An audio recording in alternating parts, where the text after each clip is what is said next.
Bienvenue.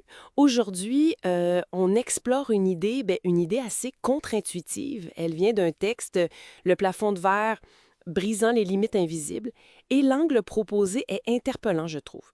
Et si certains freins, pour certaines femmes notamment, n'étaient pas imposés de l'extérieur, mais construits de l'intérieur. Oui, c'est exactement ça. L'idée que le vrai plafond, parfois, il est en nous. Le texte décrit bien cette impression, hein, peut-être familière pour certaines personnes, sentir qu'on pourrait aller plus loin, faire plus, mais être comme retenu. Mhm. Pas par un mur clair, un refus net, non, plutôt quelque chose de diffus. De subtil, oui. Une sorte de limite invisible qu'on s'impose sans forcément le savoir.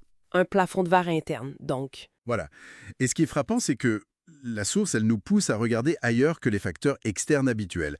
Elle dit, OK, les obstacles systémiques existent, bien sûr, mais regardons aussi nos propres fondations intérieures. Celle qu'on a peut-être aidé à te poser sans même s'en rendre compte. Précisément. Et l'analyse va chercher l'origine de ce plafond intérieur.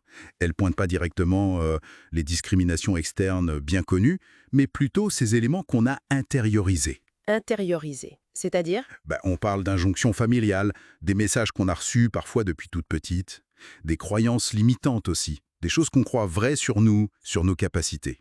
ah oui. Et puis ce que le texte appelle les loyautés invisibles. Loyauté invisible, ça c'est fascinant comme concept. Comment ça se manifeste concrètement, d'après la source?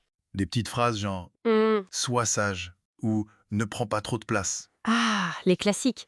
Pense aux autres d'abord. Et le fameux «N'oublie pas que t'es une femme», avec tout le poids que ça peut charrier derrière. Oui, tout ce que ça implique en termes de rôle attendu, de comportement. Exactement.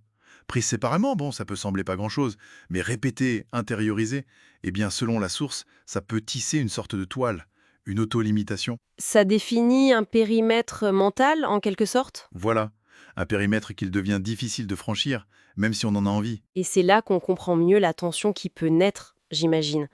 D'un côté, ces messages qui disent «reste là, sois comme ça», et de l'autre, Oui, il y a quoi? Une aspiration différente. exactement. La source décrit ça très bien, hein, une force contraire qui pousse, Une pulsion de vie, une envie de s'épanouir. oui, de s'épanouir pleinement, l'envie de prendre sa place, sa juste place, d'oser réussir, et réussir sans devoir s'excuser ou minimiser, vous voyez? Oui, je vois très bien. Briller pour soi, pas juste pour répondre aux attentes. C'est ça, chercher une reconnaissance qui vient de soi, alignée avec ses désirs profonds, pas dictée par les autres. Et c'est cette tension, hein, entre la loyauté à ses vieux schémas et l'appel de son propre potentiel, c'est ça qui est au cœur du truc. D'accord. Donc, si on devait résumer l'apport principal de ce texte, ce serait quoi? C'est vraiment de mettre la lumière sur cette dimension très personnelle, intime du plafond de verre. Oui, tout à fait. Il nie pas les barrières externes, mais il ajoute une couche d'analyse cruciale, celle de la construction intérieure.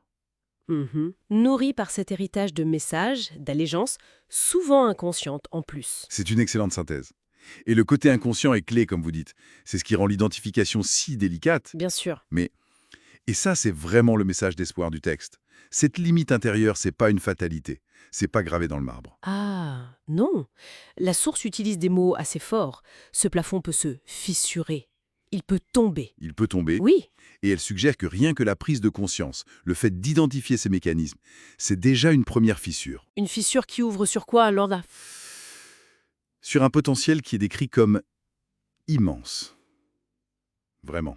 Un ciel immense, c'est l'image utilisée. Un ciel immense. J'aime bien l'image. L'idée, c'est que démanteler ce plafond intérieur, ça libère une énergie, des possibilités considérables. Donc, reconnaître ces freins, c'est pas juste pour se morfondre, c'est le point de départ essentiel vers cette libération. Vers la possibilité d'habiter pleinement cet espace retrouvé, ce ciel. Exactement. Ça ouvre une perspective, waouh, assez vertigineuse en fait.